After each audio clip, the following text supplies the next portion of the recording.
Welcome to Championship Wrestling from Florida. I am your host, Gordon Soley, and man, do I miss hearing that voice every Wednesday night at 11:30 p.m. 1983 was my first exposure to Championship Wrestling from Florida, and to me, it was without a doubt my favorite of all the territories, which I would not know about the territories for another year or so later until late 84 when cable hit and we were able to see the other territories. But by far, Florida was my favorite. Gordon Soley was my favorite announcer, as in for many other people. This is going to be a pretty busy show here. I'm going to try to keep it as quick as I can. This could easily have been a 3-part show. There is so much material for Florida Championship Wrestling or Championship Wrestling from Florida on the cover of the magazines. I had it was agonizing going through the material and the matches and the feuds and separating it all, and there's a lot, overwhelmingly a lot. So I will try to keep this as interesting as I can and not spend too much time on one topic because there's a lot to go through. This could be a series of different videos from here. I was going to do Florida and Georgia territory together in the magazines until I realized how much material Florida gobbled up. It was just a ton. So starting off with the first time Florida Championship Wrestling from Florida was featured on the cover of a magazine. It's with the Southern Heavyweight Champion, Eddie Graham. Eddie Graham would be responsible for taking over Florida territory some short few years past this in 1964. This is May 64's issue of Wrestling Confidential, and it's your first look at the Southern Heavyweight Championship belt. It's your first and only look at that on a cover of a major magazine cover. December 1965 Wrestling Review. Looking at the ridiculous looking front cover, you'd think, what the hell? But Bloodbath in Florida covers some excellent feuds with Eddie Graham taking on Malenko. He would have some serious battles with the great Malenko and also Bob Orton Sr. at that time. And this is covering it in this issue. And speaking of Malenko on the cover with the championship belt on June of 71. These issues are going to be a little bit all over the place. So we're in the 60s, but I threw this in here because the magazines would go from showing one feud in 67 and then putting it on the cover of a magazine in like 72. So they're kind of all over the place. So that was another challenging part of trying to put the matches together with the time period. So you'll see some things out of date a little bit, but I will reel it back and you will get back to that time period again. But just covering some of the matches from Florida, this issue, June of 71, you'll see the Eddie Graham and Malenko feud continuing on at this point. Back to 1966, December, and it's Bob Orton Sr. Taking on Eddie Graham on the cover, which were tag team partners at one time, now feuding. Eddie Graham turning babyface and a fan favorite of Florida. When he originally went to Florida, he came in as a heel, leaving the Madison Square Garden, New York territory when they became the Worldwide Wrestling Federation. Eddie headed south and started with Florida Championship Wrestling. This is Eddie Graham with the Southern Tag Team Championship belts with his partner Sammy Steamboat. They would go on to hold several tag team championship titles together all through the South. Also in the Mid-America territory near Arkansas, Alabama, Tennessee, Florida, the Florida Panhandle. This is a Championship Wrestling from Florida yearbook annual edition. There's some great full color shots in this. I guess it's like I'm going to say program, but it's not. It's a magazine, but it's more like a picture photo album. There's not many articles or stories in it. Extremely rare, hard to find anything like this coming from Florida. It's a great shot of these two champions together. This issue of October 67 Wrestling Review has this same cover. The only reason I'm showing that Wrestling Review is this cover here is a giant pull-out poster of those two in here with Big Bill Miller on the cover of October 65. So if you were a fan of that or those two wrestlers, there's a pull-out poster in this issue you can track down and have. Von Brauners on September 1968, they are with the Amarillo Tag Team Championship belts right here on this cover of Wrestling Review, but they would hold the Florida tag team titles more than anyone else. I believe it was 11 times, or combined with the Southern tag team titles. These were the number one heel tag team at the time in Championship Wrestling from Florida. This is September of '68 with the Front Runners. Early shot of, and one of your only shots of Hiro Matsuda on the cover of a wrestling magazine, May of '69, Wrestling Review, once again covering it. And Matsuda would go on, of course, later on to become one of the trainers down at the training center for wrestlers in the Florida territory, known to have broken Hulk Hogan's leg on a tryout. And this is like I said, your first and only look at Hiro. He held many titles all over, and just want to jump back to a Japanese issue here for a second, because it shows Hiro Matsuda and a young, very young rookie, Antonio Inoki, in 1965, when they would become the Southern Tag Team Champions, and they would have defeated Sam Steamboat and Eddie Graham for those titles. And I believe that match had taken place in Alabama. Now this here translates, it's a rough translate, but it translates Inoki and Matsuda win the NWA World Tag Team Championship titles in Florida, and that's not the truth.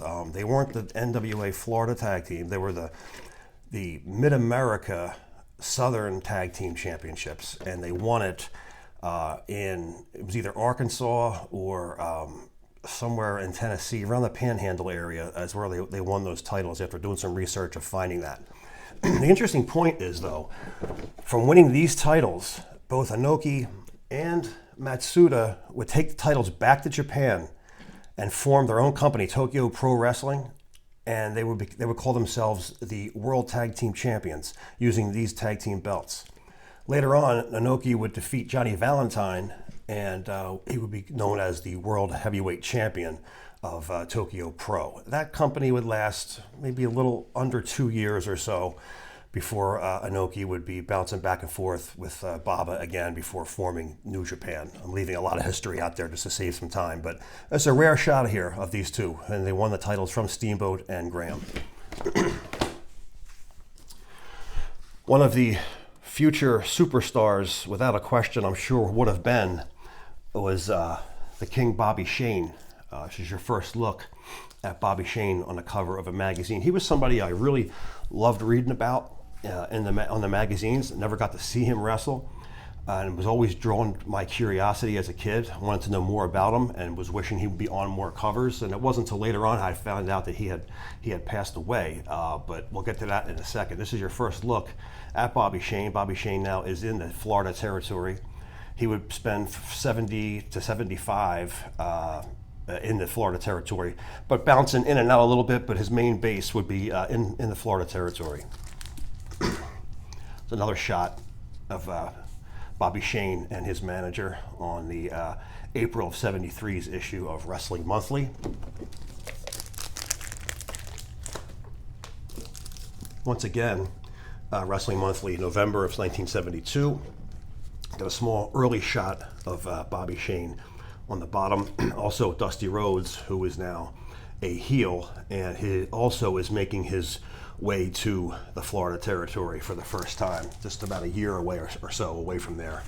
And we are going to get into a lot of Dusty Rhodes. June '72, and here is Bobby Shane's first magazine cover as the champion, and he is the Florida Southern Heavyweight Champion. And now you see him with the hair bleached blonde, the mustache with the fancy twirl on there, and the robe starting to come into his own. And you can see how his whole persona was starting to change, and he was becoming flamboyant with the robes and the look and the bleached blonde long before everybody else was. And like I said, I'm sure he would have been on to be a big star had he had not had his life ended so short. Jack Briscoe. Jack's been on several covers up to this point in 1973. I'm sorry, this came out in 72. The 73's issue by date, but it came out in 72. Jack was the golden boy in Florida. He was the beloved favorite in Florida at this time, and here's just a special tribute to Jack and the fans looking forward to him becoming hopefully world champion one day, and it's just a special tribute to Jack. Jack would have tremendous battles with world champion Dory Funk Jr. at the time, and they would be on a bunch of magazine covers. I'm just going to show a couple today because they were on a ton. And this is the August of 72's issue of The Wrestler. Jack and Dory once again. Class versus class. Briscoe versus Funk. October 71's Wrestling Review. This is discussing a match that took place in the Crockett territory in the Carolinas that went to a 1-hour draw. Once again, Briscoe taking on Funk. This is a program for the event in St. Petersburg, Florida, Saturday, June 19th, 1971, where Dory Funk is taking on Jack Briscoe, who's the Southern heavyweight champion at this point, and here he is with the Southern heavyweight belt that was worn earlier by Bobby Shane. The Wrestler jumping in on the feud between Briscoe and Funk. The greatest match in 30 years, as the experts are calling it. Great cover shot, classic issue of The Wrestler in September of 74. It was said that the title was going to change hands. The title was going to go to Briscoe, and Funk was injured in an automobile accident on his property in Amarillo, Texas, was hospitalized and could not defend the title. A lot of controversy and scrutiny came from this, and some say Funk didn't want to lose the title, and he faked the injury, didn't want to drop it. Here's a picture of him in his hospital bed that was sent into the NWA, and some say he didn't. It was legitimately injured. Anyway, what this had a setback, and the title match could not have taken place for the title change. That title would go on to Harley Race. Harley Race would be beating Funk, and then Jack would come back to take the title against Harley several months after in St. Louis. Jack now the Florida heavyweight, Florida's golden boy, now the world heavyweight champion. And I picked this magazine issue. This isn't the issue where he won the belt. This is more of him and Baba when he won the title back from Baba and that short exchange in Japan. But it showcases Jack the best in this issue right here. Our American issues didn't really have a great cover with Jack with the belt. And this was by far a beautiful magazine cover on Monthly Pro, March of 75's issue with Jack with the belt. Jack now world champion, down home based in Florida, and has a target on his back and all the potential challenges that face his way. Superstar Graham, Gene Kiniski, Pedro Morales, Bruno Sammartino, The Sheik, and of course Funk, not finished with him yet. All in this issue of Inside Wrestling, November 1973. July 73 showcases another shot of Bobby Shane with the Florida Southern Heavyweight Championship belt, and another great shot. One of the last few shots of Bobby we will see. Wrestling Annual 1974, issue number 10 of the annual series. Bobby Shane conquers Australia. Takes a short run to Australia, does Bobby, and makes his way back to Florida. April of 74's issue of The Wrestler, and Bobby Shane is now having a valet contest. You can write in and become a valet for Bobby Shane, which was a rarity, having a woman valet and woman manager in the 70s, of course, and Bobby was ahead of his time doing that, which would become the norm today. Wrestling Review, January 75, taking a look at a bloody Bobby Shane here at the bottom, and how I became a pro wrestler. It was an interview talking to Bobby, and a couple-page spread on how he became a wrestler and he in the Florida territory and the opponents that he has. And I feel from 1975, 76, 77, he was about to explode in professional wrestling. Just by the way, you can tell by the magazine coverage that they start covering a certain person and you start seeing them more and more.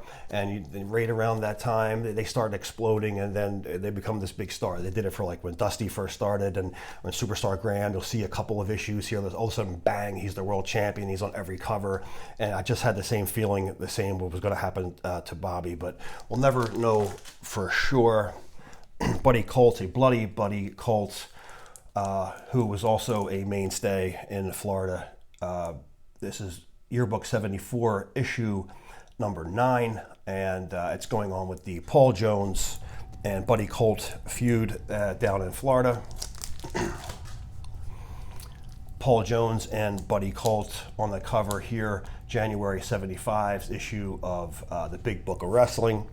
And again, a huge feud between Buddy and Paul Jones before Paul would make his way a little more north to the Carolinas in the Crockett territory shortly after the 75 time period.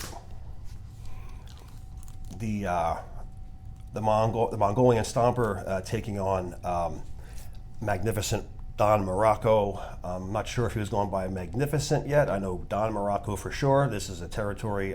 This is the Florida territory match taking place in Miami.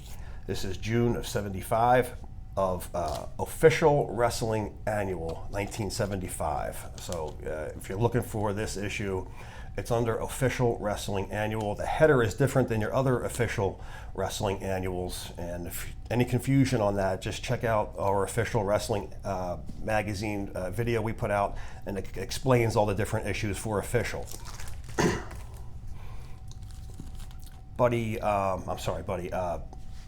Eddie Graham on the cover of one of Ben Strong's collector's issues, summer of 75, which would also be one of the last issues of Ben Strong, talking about the night Eddie Graham nearly lost his eye. It's a repeat story from the 60s issue from, I believe, The Wrestler or Inside Wrestling. One of the two put out the story originally, but they certainly did not have a cover like that. Great shot of a bloody Eddie Graham there. Wrestling Review, June of 75. Dead at 28.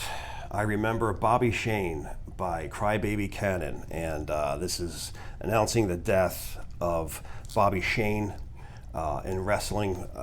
Buddy Colt, Bobby Shane, Rick McCord, and Gary Hart were all in a plane together, piloted by Buddy Colt, and they were flying to Tampa from Miami, just short, a few miles from landing. Buddy Colt, the plane went down and crashes. Everyone was injured, but Bobby Shane lost his life. The story is in this issue of Wrestling Review, as well as this issue of June 75 Inside Wrestling. A tragedy strikes wrestling. Bobby Shane killed in air crash. Also, Buddy Colt, a bloody mess in the corner, talking about his different feuds. I believe several broken bones. Gary Hart, I heard, nearly lost his eye. Broken ankles. Buddy Colt, I don't believe ever wrestled again. I believe this was the end of his career. I know he was pretty banged up and took a while before he could even walk. Very sad, very tragic ending for a young possible superstar in Bobby Shane. I thought I had one more issue with him, but I don't. It's just a tragic ending to Bobby Shane's career, and I would have loved to have seen how far he went. Who knows? He could have been, Ric Flair before Ric Flair. Who knows? Changing his heelish ways now in Florida, Championship Wrestling from Florida, is Dusty Rhodes. He is a heel. He is with Gary Hart and Gary Hart's early army of Pak Song, the Mongolian Stomper, Dusty Rhodes, and Kendo Nagasaki, and a few others would be in his army. And it was said that the fans were slowly starting to turn Dusty. They seen something in him and just were starting to take a liking to him. And I guess the timing was right. And Dusty Rhodes, Pak Song take on Mike and Eddie Graham in a match in 1975. Gary Hart interferes with the match, ends up chopping and knocking out Dusty Rhodes. He falls to the outside of the ring, comes back to his feet, comes back into the ring, and it looks like Dusty is going to go ahead and continue the attack on a beaten and battered Eddie Graham, only to attack Gary Hart, Pak Song, his partner, and the fans go absolutely apeshit on the face turn of Dusty Rhodes in 1975. And he would continue to take on Gary Hart's army and gain in popularity, and the American Dream is born in Florida. Big Book of Wrestling, July 1975's issue. It's got Dusty and Pak Song on the cover of this issue, taking on Gary Hart's second henchman, the Mongolian Stomper, in a bull rope match. Dusty Rhodes, a very bloodied and also bloodied up Stomper. June of 1975's issue of Wrestling Monthly. So it begins. Dusty Rhodes becomes the Florida heavyweight champion, and he takes on a up-and-coming superstar, Billy Graham, in 1976.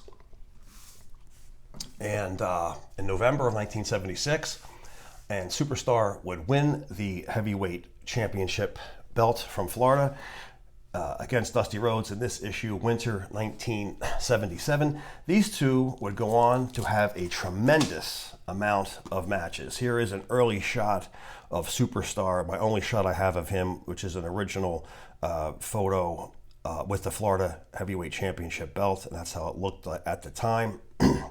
Like I said, these two would go on to have an incredible amount of matches and success in their feud. And Dusty would spend the next 3 months chasing after Superstar and the Florida Heavyweight Championship belt. They would have 26 matches in the next 3 months. And finally, Dusty would catch up to him in March of 77. I'm sorry, 36 matches. 36 matches in all for 3 months. And Dusty would take the title back at the Fort Homer Armory in 77. From there, Superstar Graham was just a month away from becoming the Worldwide Wrestling Federation champion. He would head up north, and Dusty would continue on his reign as Florida champion throughout Florida. So these guys would be on several major magazine covers, and you've seen a bunch of them before here, and you've probably seen them over the years in your own collection. So I singled out a few of these that some of them I have never shown before, and then some of them I have shown, and they've been on they'd be dominating the covers from 1977 all the way up until 1981. It would be one feud that just everybody loved, you could never get enough of, and it sold out everywhere they went. And this was a strap match, also from the Armory in Tampa, from Superstar taking on Dusty in a bloody finish. This is from the same match, spring of 78, Wrestling Yearbook. Dusty Rhodes takes on Superstar Graham in this issue. It doesn't say it on the cover, but it is inside the magazine. If you think I look bad, you should see my opponent. And his opponent is Superstar, and it's got a 2-page spread in the spring yearbook issue. Great cover of Dusty Rhodes there. Here is an issue of Dusty with the Florida Heavyweight Championship belt. It's your first time that they're showing the Florida belt on a cover of a magazine, and this is February 77's issue of Popular Wrestling. And it's not a great shot, but nonetheless, if you look close enough, it's a bloody Dusty, and it's him with the championship belt just a few short weeks before winning the title back from Superstar. Superstar, like I said, heads to the Northeast, and he becomes the Worldwide Wrestling Federation champion, defeating Bruno Sammartino. And here is a shot of Superstar as the champion, but off to the right here are Jack and Jerry Briscoe, are the new Florida Tag Team Champions, and this is October 77's issue, discussing the Briscoe brothers and their title run in Florida. Superstar Graham now taking that Florida feud that started for the Florida Heavyweight Championship, bringing it up north, and Dusty Rhodes makes his debut in the Garden for the championship belt against Superstar, and which would become huge in the Northeast. Everybody loved Dusty up here. We've only known him from a few short magazine coverage issues, but New York was more than welcoming for the American Dream up here, and some fantastic battles, of course, with Superstar Graham, the bull rope match, the no rules match, the Texas death matches. From now to, like I said, all the way through 1980, you'll see these guys on the cover of the magazines. And here's another one, January of 1978, The Wrestler, The Magnificent Battle of the Titans, Dusty Rhodes, Superstar Graham. Here is a match from the Boston Garden. I know because Andre the Giant is the referee for the match. Superstar taking on Dusty. Also Dusty defending the Florida title against the Spoiler in the corner here. So you got a double shot of Florida wrestlers, both being Dusty, of course, but two stories for Florida coming into magazines. So if you're a wrestling fan in Florida, and you're certainly getting a lot of coverage on the magazines, even though they say New York got most of the coverage because it's bigger and more populated. 90% of the big feuds on the covers of magazines were coming, if they weren't from New York, they're coming from Florida, and they're getting a lot of press, which is great for them. Another shot of Dusty and Superstar in 1978, match of the month. The shot of Dusty and Superstar when he was hanging him by his neck. The fan comes in with a cigarette, hugging Dusty when they believed he had won the title. Wrestling World covering the match. Dusty getting choked out with the rope. This is a special issue 1978. I believe there's only two issues. There was a yearbook, an annual and a special for 1978. And this is just one of the two issues for Wrestling World. Wrestling World just went to a handful of issues in the late 70s per year. January 1979, once again, Superstar and Bloody Dusty on the cover. And you can see every single major magazine covering these two. They both sold issues. They're both extremely popular. You put one of these two or the two together on a cover, it was selling for sure. It was Money in the Bank. March 79, Big Book of Wrestling, Bull Rope comes to a bloodbath with Dusty and Superstar. Inside Wrestling, May 79, small match from Florida, Superstar and Dusty. Now Superstar long lost the Worldwide Wrestling Federation title at this point, but we are going to go backwards. We are going to hit back up again in 1977. I know we're in 79 right now, but we will backtrack that. Once again, Best of the Wrestler, winter of 81, still talking about the match with Dusty and Superstar, still selling out magazine covers. Again, another throwback issue to the match, Dusty and Superstar, spring of 1981 on the cover. A great bloody shot of both men. So, going back to 1977, there is discussion of a world title versus title match. Superstar Graham versus Harley Race. NWA versus WWF. Would it ever happen? This is a photo of the two at a Florida show, and I don't remember the arena where they were at, but they were on the rampway, and the photographer snapped this awesome shot of the two and of each other, just both wearing their belts. It became a classic, iconic photo and a great what if topic if it should ever happen. And the buzz around Florida was certainly everywhere, so much so that they started putting it on their grapevine and NWA championship programs from Florida. Here is an NWA championship program from Florida, and its tagline on the bottom: "Will Race Wrestle Superstar," and it's got a shot of Harley here. These were programs as well as like magazine types, more than a newsletter, I would say, but it had the matchups on the back. Some had more matches than others listed. This has got just a few matches, but this is also discussing Dusty Rhodes battling with Dick Slater for the NWA Florida heavyweight title. The 2 month later issue would be Race versus Superstar. It will happen soon. So the match was now announced, and the match is going to take place. It's also got Dusty off to the side defending the heavyweight title from Florida against Lars Anderson. The magazines now are discussing the magazines, talking about the most important match of our time, Superstar Graham and Harley Race. Though this is not a match that's based from Florida Championship Wrestling. It is taking place in Florida, and it was set up by Eddie Graham, so it is a Florida card per se. It's got WWF guys, it's got the NWA guys, Florida men, mostly Florida guys. So you could say it was a Florida sanctioned event, and even though they're not both wrestling out of the Florida territory at the time. And Superstar confident of victory January 25th. And Lars Anderson was stripped now of the Florida Heavyweight Championship belt in this issue of NWA Florida Championship Program.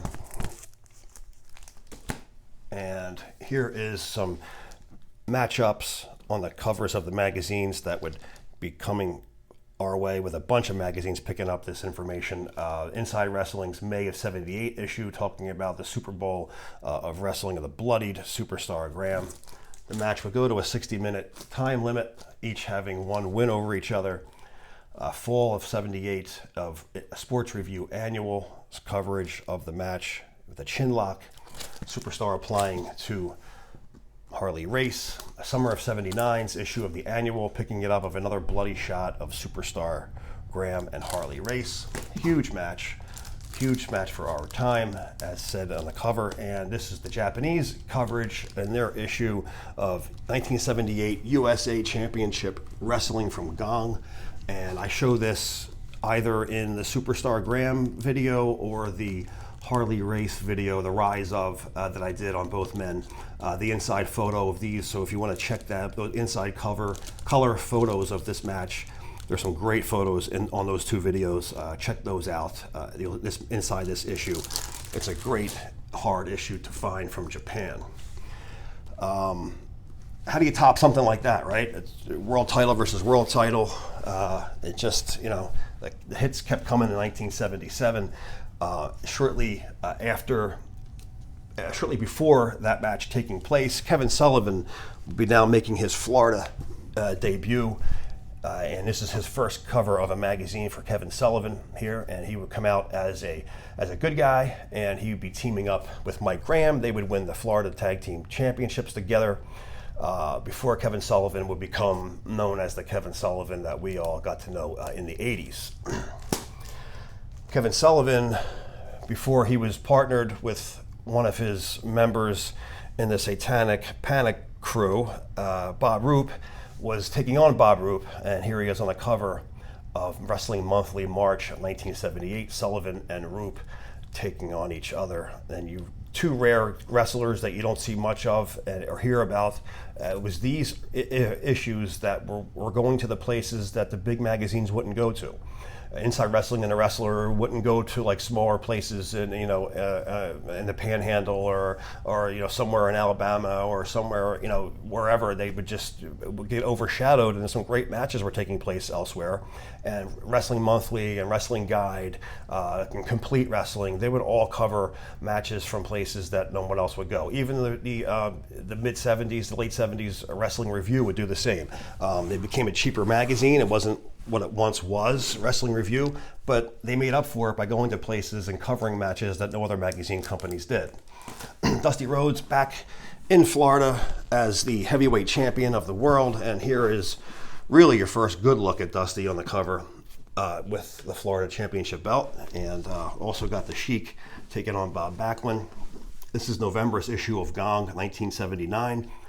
Dusty and the Florida belt, your one and only shot of him. Besides that popular wrestling issue with Dusty that was real small, this is the only time you'll see Dust with that belt on the cover. Dusty would continue to battle on defending that Florida title. He would take on Dick Slater, Wrestling Superstars, winter of '78. A fantastic feud Dusty would have with Terry Funk, and just one of many magazines that would pick up that feud on Wrestling Review, October '78. And here he is getting choked out with a rope on the cover by Terry Funk. Dusty defending the Florida title against the Spoiler down in Florida, December 1978. And a great shot, a very rare shot of the Spoiler. Rare as in, it's rare to see him on a magazine cover. He was on maybe 3, and we're looking at 2 of them today.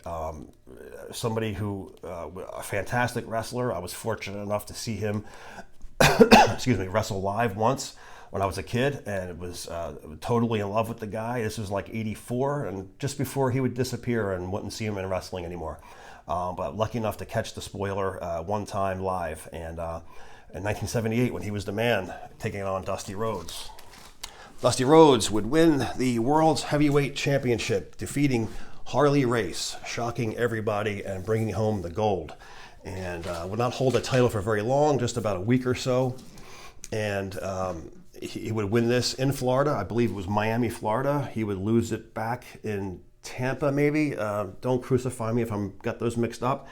But it was in the state of Florida. He won it and lost it. So, and he's a Florida Championship wrestler at this time period. This is spring of 1980's issue of Wrestling Picture Book, also the last wrestling picture book of the crew. This magazine would go out of publication after this issue, and great coverage. You'll see another shot, a little close up in one more minute, of the guys holding him up. The Japanese issue didn't cover his title win because it was so quick, but they did do a good job in this issue covering the win, his title defense. So this has got some rare shots of Harley. I'll just show you the matches of Harley. It goes with Harley, and there's Harley's Cadillac, and at home and with his family.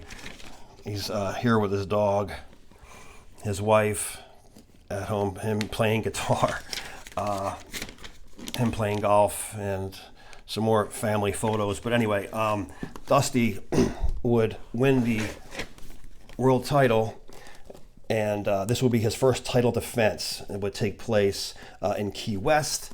It would be against Dusty Rhodes, and he would defeat Dusty in the rematch the following night. So a couple of great color photos that no one's ever got to see of him defending the title, and a couple of more shots here. Dusty taking on Harley. Great coverage, great color pictures, as the Japanese has always done. And another great shot of Dusty, and he would do another title defense in Florida against Terry Funk. And here's Terry Funk coming to the ring before their match. Just do a couple of more shots. And here's Dusty taking on Terry inside the magazine. There might be one more photo. No, that's Hector Guerrero doing a cage dive off the top. Kind of like his kid did some years later. Okay, so here's great shots of Dusty and Funk, great shots of Dusty and Harley for his two title defenses. Out of the few title defenses that he did make during his first run is in this issue of Gong Invitation to the Ring, November 1979, and it's got Harley and his son on the cover of this awesome issue. You know what? I don't know if there's usually posters. Let me see if there's a poster of Dusty here. No, there's a poster of Harley, though, and here's just a pull-out poster of Harley with the belt for all of our Harley fans out there, of course, me being one of them. I can't stress enough, if you love wrestling from the 70s, search out some Japanese issues. They are expensive. To me, they're worth every penny, because you are looking at color shots of matches that we never got to see, and it just brings it to life. Sports Illustrated quality stuff, and I just can't speak highly enough about the Japanese magazines.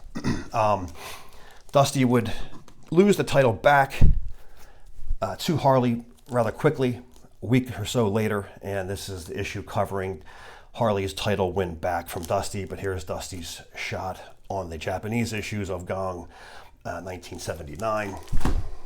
And the American coverage inside wrestling, the title goes from Race to Rhodes and to Race again. It's got Dusty in the locker room with all the championship wrestling from Florida members.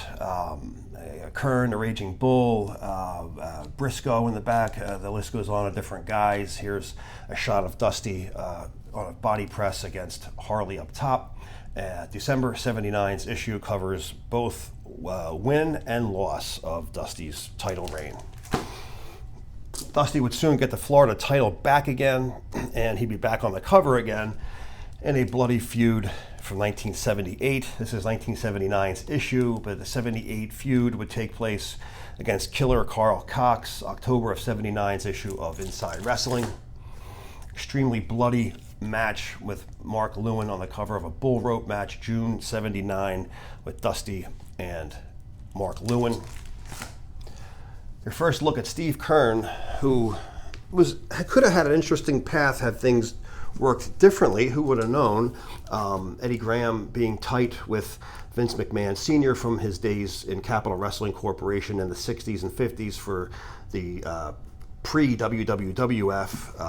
Their friendship continued, and Eddie suggested either Bob Backlund or Steve Kern to be your next champion over Superstar. Eddie was pushing Steve Kern, and here is a shot of Steve here. Who would have known if he would have went to the New York area, how he would have been received over before Backlund? We'll never know, but both guys from Florida at the time. Eddie was experienced with both men and was seriously pushing Kern. He wanted the All-American Boy kind of a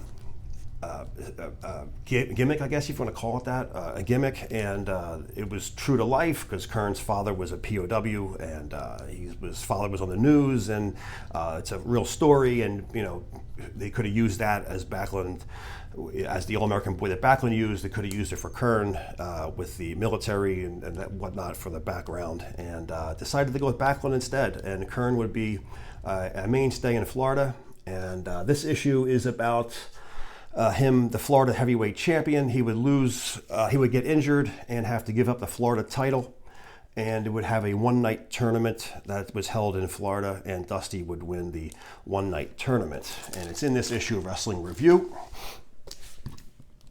And December 1980, last Tangle in Tampa, and it's Dusty taking on Harley once again in Tampa. We're on a huge event.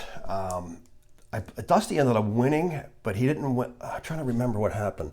Dusty got a pinfall over Harley. It was a 1 hour time limit, 2 out of 3 falls. That's what it was. And the time limit ran out. Dusty ended up winning, but not winning the title. The fans were excited, and then all of a sudden pissed off because he didn't get the belt. Typical kind of late 70s, 80s finish there on the last time these two would ever meet, quote unquote. Of course, they would meet once again. They have to, right? Dusty right back, taking on Terry Funk in February 1980. Great shot of the two in their blood wars. Harley rates the Florida wrestlers is also in this issue, and he discusses the Florida wrestlers in the territory at the time and how he feels how good they are compared to him. And I think how he's going to answer all that. Another Florida mainstay early on and then back again in the late 70s was Don Morocco, before going to the WWF to take a 2-time Intercontinental run. And he's taking on Dusty Rhodes, September 1980, Inside Wrestling. Always liked Don Morocco. 1981, Dusty would team up with Andre the Giant. And here is a Grapevine photo program for one of the events down in Florida. This is Wednesday, February 11th, 1981. Dusty and Andre take on the Assassins. Barry Windham takes on Baron von Raschke, Mike Graham, Dick Slater, and so forth. So these two are now a formidable tag team. They would team up several times in the WWF, several times in the New York area, the Westchester County Center, Madison Square Garden, I do believe, or it was Sunnyside Garden, one of the two up in New York City. And these two would become the Florida Tag Team Champions. And this cover of Grapevine and shows the first and only look at these two with the championship belts. They would give up the belts shortly after, maybe a month after. I don't think they ever defended it. They won the belts, and they did away with the Florida tag team titles for a number of years, and it would come back later on. Also, Manny Fernandez takes the TV title in Florida. For the second time in 2 years, Dusty Rhodes wins the World Heavyweight title, and once again with Harley Race defeating him for the world title. This is a Grapevine Issues magazine / coverage of his title win. This isn't obviously the night that he won because it wouldn't have been printed yet, but this is just your average program. Dusty winning the title and announcing him as the champion again. Dusty was known for, the Great American Bash, the Starrcade, all the Starrcades, all the big events, known for putting together big shows, and he was no stranger to that. Some of the unsung hero shows would be the Lord of the Rings in 1984. He would do the Parade of Stars, which was another one here, the silver anniversary for Florida Championship Wrestling. Dusty would be defending his world title against the Assassin and the Lee County Fair, Lee County, Fort Myers, Lee County Arena, rather. I don't have my glasses on. Dusty takes on the Assassin, and Dory Funk Jr. takes on Jack Briscoe.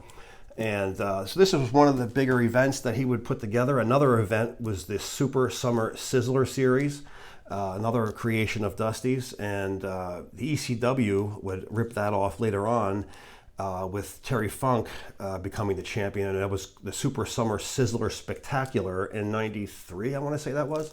And in this program would be Dusty defending the title against Assassin number 1. He would go on and face the Assassin in a little bit of a feud while he was the champ for a little bit of a couple of months. He held the title for during his second reign. It was the longer of any of the title reigns he would have.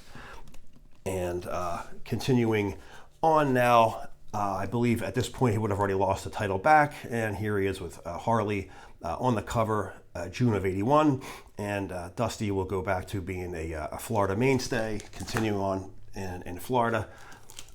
Here is an early look at handsome Jimmy Garvin, and Jimmy Garvin returns to Florida. He is the Florida heavyweight champion on this cover of the Grapevine magazine / program. Before he was gorgeous, Jimmy Garvin. Early shot of Jimmy. Not the earliest, though. We've seen him, real early in the 70s. 1981, May of 1981, Dick Murdoch makes his way through Florida and rekindles the war with Dusty Rhodes. Off to the corner shot here. Two former partners together, the Outlaws, and now foes continuing their battle. October 1981, Dory Funk Jr. is the Florida heavyweight champion. Dusty going for the Florida belt. And if my memory serves me correctly, Dory gets him in the spinning toe hold. Excruciating pain. Dusty passes out from the toe hold, from the leg lock, the spinning leg lock, I should say. And passes out from the pain, and his shoulders are flat to the mat, and he is pinned for the 3 count. Even though he's not pinned, he's in the leg lock. The pain knocked him out and flattened his shoulders, and Dory remains the Florida champion. Also, in Florida, the spoiler, and look what he's done. Someone's done to his manager's face. I remember having a discussion with somebody on social media. They're asking, who is this bloody person at the bottom? It's very simple. It's the things I take for granted and just think everyone knows. They just don't know, and it's just, to me, it's just like simple common knowledge. And to have to explain to somebody who it is, and then they fight you, telling you you're wrong when you know flat out fucking right that you're correct. It's bizarre. This is J.J. Dillon, and a few people's remark was, that's not J.J. Dillon. He doesn't have curly hair. Okay, well, you know what? In 1982, he had curly hair. What do you want me to tell you? It's J.J. Dillon. Do you have the magazine? If you did, you could turn to page 48 and see that it's J.J. Dillon.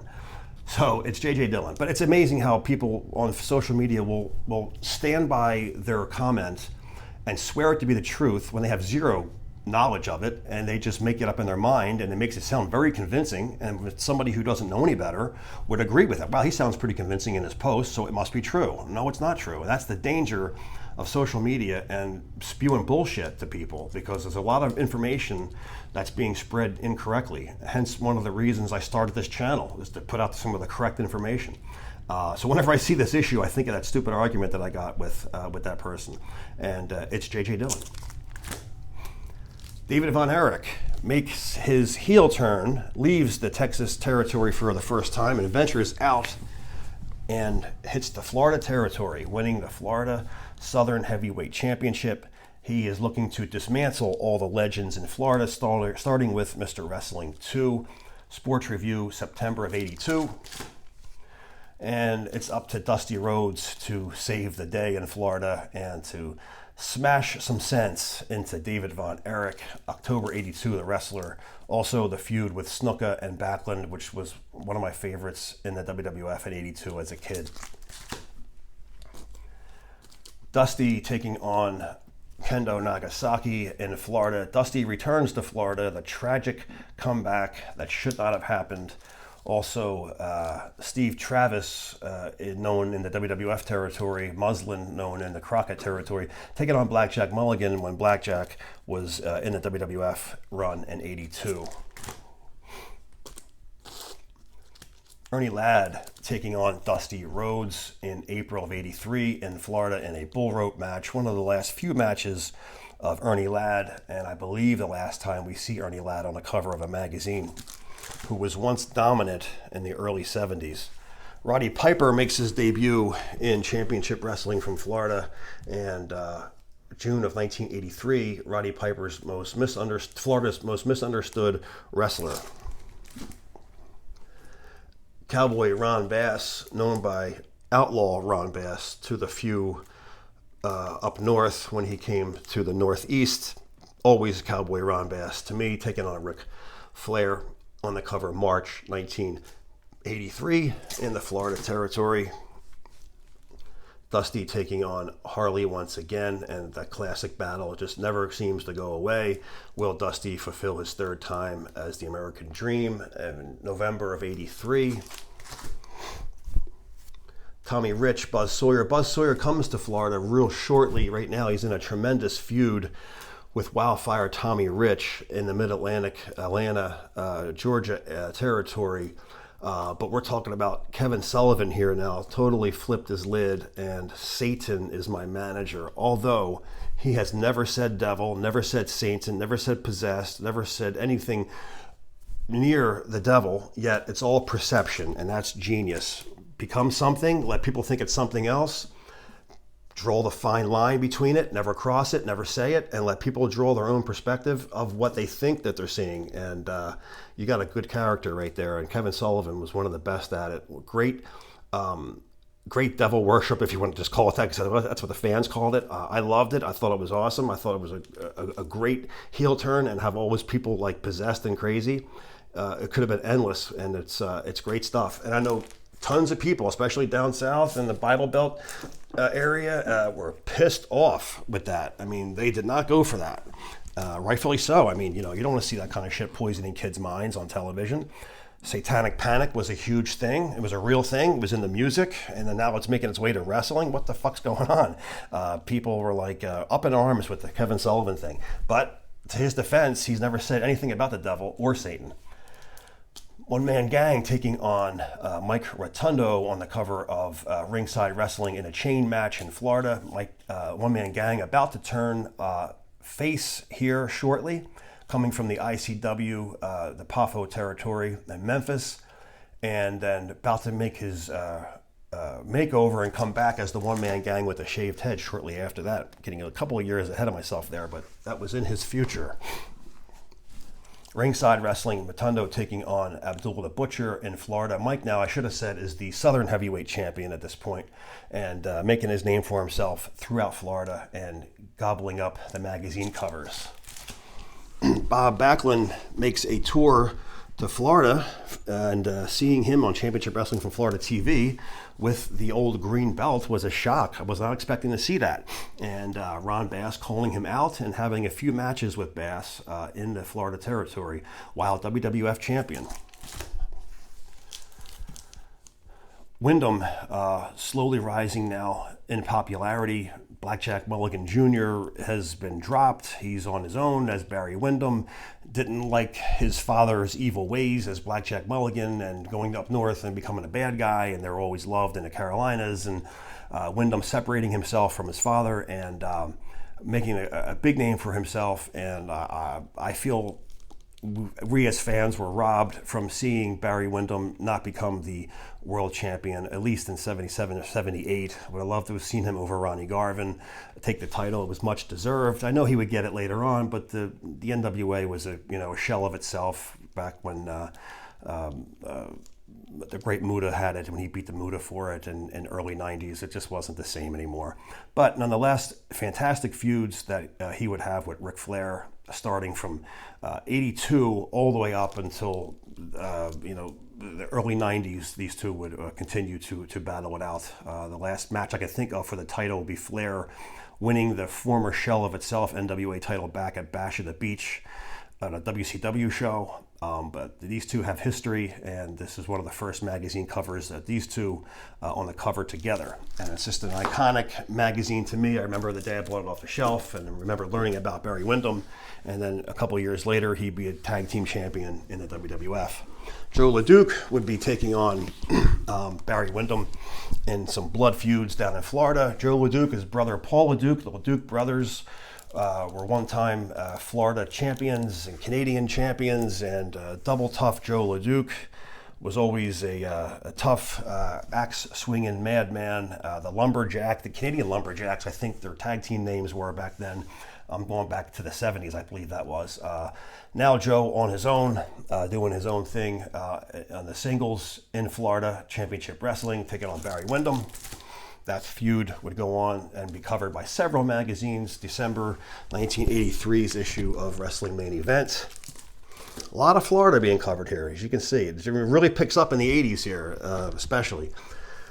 And this was more my era, because 83 is when I started watching it, so I can relate to all these issues, because it was great seeing the faces and now putting them on the cover of a magazine. When I caught the magazine off the stand, I was like, oh, I remember seeing these guys on TV 2 weeks ago. So it was just great stuff. Blackjack Mulligan taking on Mark Lewin, who was with Kevin Sullivan, wrestling All-Stars in December of 83. Kevin Sullivan once again, Blackjack Mulligan now also in the Florida territory as a good guy, as a face in Florida. Kevin Sullivan, not really. I don't remember the article inside of what it's saying. It's just kind of crazy look with Sullivan with makeup and the hair painted. Mike Graham now taking on Buzz Sawyer, who just come over from the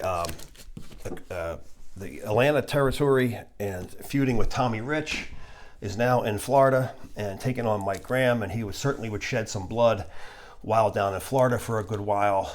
He would go back to the Georgia area. He would go to Bill Watts to Mid-South, and then a real small WWF appearance, maybe 3 matches, 2 matches on television. It wasn't long for Buzz, and then Buzz would pass away some years later on. It was quite a shame. Pretty wild man, pretty crazy dude. If you ever had a chance to see Buzz Sawyer wrestle, try to check out a few of his matches. I'm sure everybody on this channel is the age group of we've all seen him.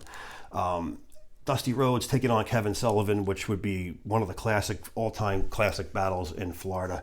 Dusty taking on the devil himself, as Dusty would say. Blackjack Mulligan would be classic battles with Kevin Sullivan. Sullivan battled with everybody awesome. No matter who Sullivan went up against, it was always a great feud, and it chewed up a good 3 or 4 months of great wrestling.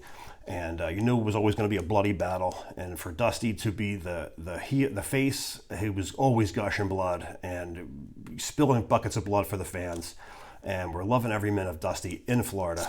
And his run in Florida was soon to come to an end, Dusty, which was sad for almost everybody. Another shot, Kevin Sullivan and Dusty. Bill Alfonso here as the referee on the cover of October 84. And Dusty is, October 84. Yeah, Dusty's got another couple of months, and then he'd be leaving to move on a little further north and change the landscape of wrestling. Championship Wrestling, Barry Windham taking on Ron Bass on the cover of Championship Wrestling, April '84's issue down in Florida. Mike Rotundo taking on Ric Flair on July of '84's Championship Wrestling issue, going for the world title. Barry Windham once again taking on Ric Flair for the gold in June of '84. Barry being now his last few months in Florida before coming up north. Billy Jack makes his way from Portland to Championship Wrestling from Florida, said to be brought in by good friend Dusty Rhodes. So the tagline was when he first appeared. More interestingly, on the cover of this issue, June of 1984, is your first look at the Fallen Angel, also known as Woman, also known as Nancy Benoit. Your first look at her, at a very young Nancy, on the cover of a magazine before she actually broke into the wrestling business and she joined Kevin Sullivan. She was just a young girl posing with Billy Jack, and early shot, great shot of her on the cover. It's an absolute sin how her life turned out later on, but we certainly loved Woman, and we're going to look at her a little bit more later on as she develops with Kevin Sullivan here. But Billy Jack now in Florida, and he is gunning for the Florida title. Here's a Grapevine program, issue number 7, volume 13, for Billy Jack's appearance. And in this issue he takes on Kendo. He takes on Kendo Nagasaki in a special challenge match on March 27th, 1984. And here is the match on the cover of Main Event Wrestling. Billy Jack demolishes Kendo Nagasaki, and that finishes Kendo's run in Florida. He moves on. Billy Jack now is a fan favorite, gunning for the Florida Heavyweight Championship. And another Grapevine program, Funk is coming after Billy Jack. That's Dory Funk. If anyone remembers the TV appearance, Billy Jack was saying, he's always wanted to meet Dusty Rhodes and always wanted to meet Dory Funk, and Dory Funk is there, and he comes out to shake his hand on TV and says how much of an admirer that he is. And then Dory Funk, for no reason, reaches across the table and slaps Billy Jack across the face several times, and that led on to their small feud with Dory Funk. And I'm trying to see if this is the match. This is the program. No, I don't. I have that program. I just didn't know if I brought it. Oh, this is a world title match with Billy Jack taking on Ric Flair for the world title. I do have the program with him and Dory Funk somewhere. Billy Jack putting it all together, and Billy Jack in the weight room on the cover of the next Grapevine issue, volume 7, number 33. And that's also not the one with him and Dory Funk. That's okay. November '84, first time now ever, Billy Jack on the cover with the Florida Heavyweight Championship belt. And this is your first time ever looking at the Florida Heavyweight Championship belt on the cover of the magazine for the world to see. Man, it's just a great shot. Two muscle men. My favorite part of wrestling was the jacked up muscle guys, especially with championship belts. And just to me, this cover just doesn't look any better. Exactly what two wrestlers should look like. Two grown men, and it looked like it could tear your heart out, rather than two high school kids that are built like a couple of girls like you see today. These dudes are jacked. November of 1984, and who will dominate wrestling in the 80s? And sadly, it would be neither one of these guys.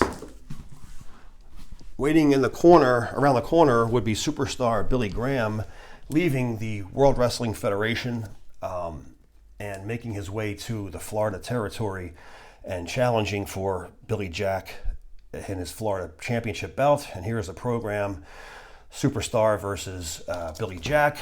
And the following program, Superstar wins the Florida title. He defeats Billy Jack and with his manager, Sir Oliver Humperdinck. Superstar now again is once again jacked up, huge 22-inch arms, and quite the size that he was from his last WWF run in '82. Towards the very end, he was very lean, very out of shape, totally off whatever vitamins he was on at the time. You could easily tell for his last month or so of television. and disappeared for about 6 months or so, reappears in Florida and made one last run and becomes the Florida heavyweight champion. It would also be the last championship Superstar would ever hold. And it was just great for me to see Superstar one more time, as a longtime Superstar fan that I was. Seeing him one more time and gain the title was great to see as a kid. And this feud would also land Superstar Graham back on every single major magazine cover, and also, you know, pinpointing Florida as once again the hot spot for wrestling. And Championship Wrestling, January '85. And most of these are from my signed collection, Billy Jack and Superstar on the cover. Inside Wrestling picked it up October '84. Superstar and Billy Jack signed, along with Animal from the Road Warriors.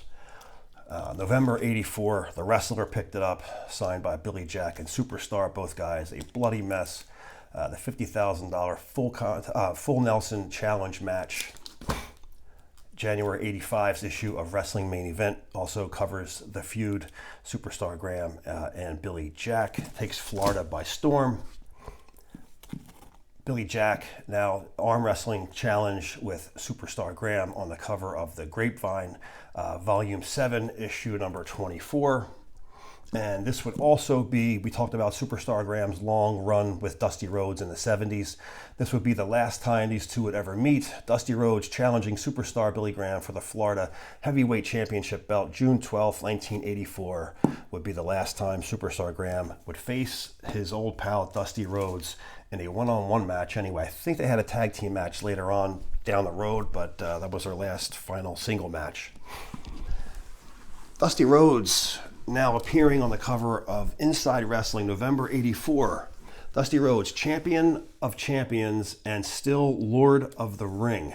And Lords of the Ring was the name of an event put together by Championship Wrestling from Florida.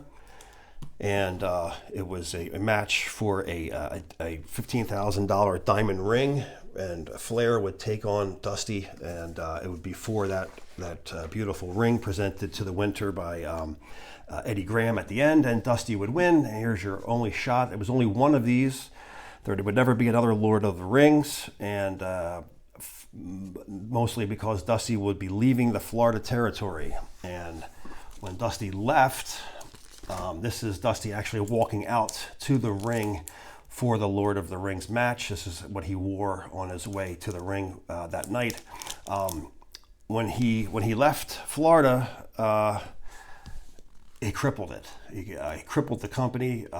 He took a lot of the wrestlers with him up to the Crockett territory, and Jim Crockett Promotions was about to explode in popularity. And this time the territories were on their way out anyway.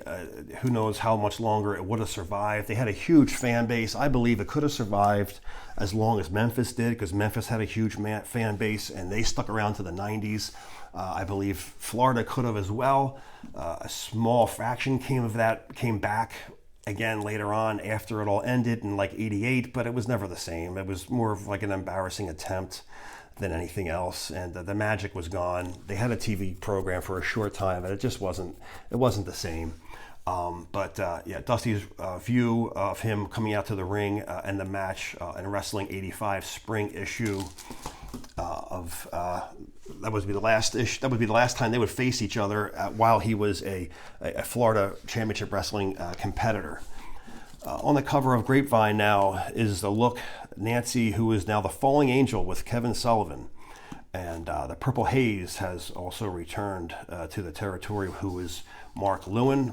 There's a great shot of the Fallen Angel and Kevin Sullivan on the back of the issue of Wrestling Scene in July of 1985. And there's been several of these issues with her like this, with Kevin Sullivan in a bikini. Any fans of woman looking for photos, like photos of her, or look for these offbeat issues of All Stars, Scene, Ringside, Power. Those are the ones where you're going to find most of the coverage from Florida. This issue of Wrestling All Stars has an incredible poster. Check this poster out of Kevin Sullivan and Nancy Benoit, or Fallen Angel, or Woman, whatever you want to call her. It's hard to fit this all the way in there, but you get the idea of her, like, ready to eat the snake with Kevin Sullivan's disciples, and Sullivan looking evil as hell in this photo. You don't really need to come out and say, you worship the devil when you just walk around looking like that. Pretty crazy poster. I pulled this out because this poster hung in my locker room when I was in school. So this was always a cool poster to me, and I just loved it and just thought it was cool when people look at you like you were half nuts because they don't know it's wrestling. It doesn't look like it has to do with anything from wrestling. On the back is the sheep herders, on the back, very bloodied, before they would become the cartoon characters, the Bush whatevers. All-Star Wrestling, great magazine for covering territories like Florida and UWF and stuff like that the other magazines didn't cover very much of. Mike Rotundo taking on Kendo Nagasaki, who has returned to Florida May of '84, and Mike Rotundo primed for an NWA title shot. Also, the Iron Sheik takes Bob Backlund's WWF World Wrestling Federation Championship belt. Not very much coverage here from such a huge match. I would figure that would be the main story over Rotundo primed for a title shot against Flair, but nonetheless, at least it's something. When you see like Stan Stasiak, Ivan Koloff, they didn't get any magazine coverage on the cover at all. And speaking of Rotundo and Flair, making it to the cover of June of '84's Inside Wrestling, and also from Mike, of course, is a Florida wrestler at that time. Barry Windham taking on Ron Bass. When Barry Windham was the Dirty Yellow Dog, there was another incarnation of that with Brian Pillman, I think it was, in WCW, which was just as stupid. I don't remember this. I must not have had TV. Again, it was on at 11:30 at night on a Wednesday night. So when you're a kid, 13, 14 years old, whatever age you are, it's hard to stay up till 11:30 until 12:30. I mean, it's almost impossible. And VCRs weren't out yet, so I couldn't even tape the shit. So it was a struggle to stay awake. So I would either fall asleep before or during the episodes, and I don't remember this being on TV at all. But May of '84's issue of the Yellow Dog. Once VCRs came, I was off to the races, and Florida still had a couple of good years left, and I was able to record all the shows, and I still got them all today. I still got them all. I've transferred all of them to DVDs. All-Star Wrestling, February '84. Blackjack Mulligan now taking on Abdullah the Butcher in the Florida territory. The Sunshine State, the Madman is terrorizing, is the headline. The Madman continues to terrorize the Sunshine State, turns against Dusty Rhodes in the blood feud between Dusty, and what a great shot of him getting the foreign object right in the eye of Dusty. What a great shot that is for a magazine cover.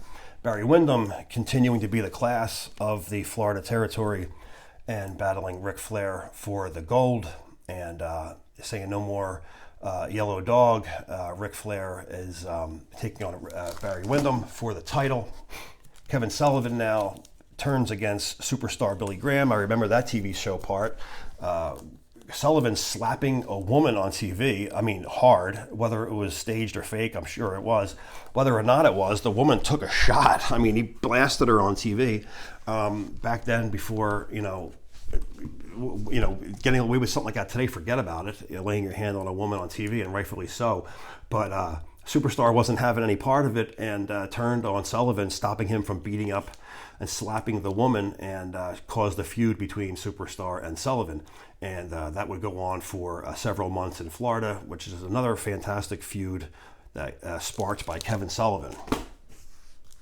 The Windham family in Florida, Barry and Blackjack, now introducing his son, and also the brother of Barry, Kendall Windham, and this is your first look at Kendall Windham with his father on the wrestling's main event. Of course, we're all blinded by the Road Warriors coverage instead. And once again, we're blinded by a great feud, Billy Jack for the Southern Heavyweight Championship, taking on Hercules, and Magnum TA and Flair, justifiably so, get the front cover shot. This is also the Great American Bash 85 coverage in this issue. All the great coverage from Bash 85 is in this October 85 issue of Main Event. Again, Barry Windham and Flair battling it out in Florida. Chief Wahoo McDaniel making his return to Florida in '85.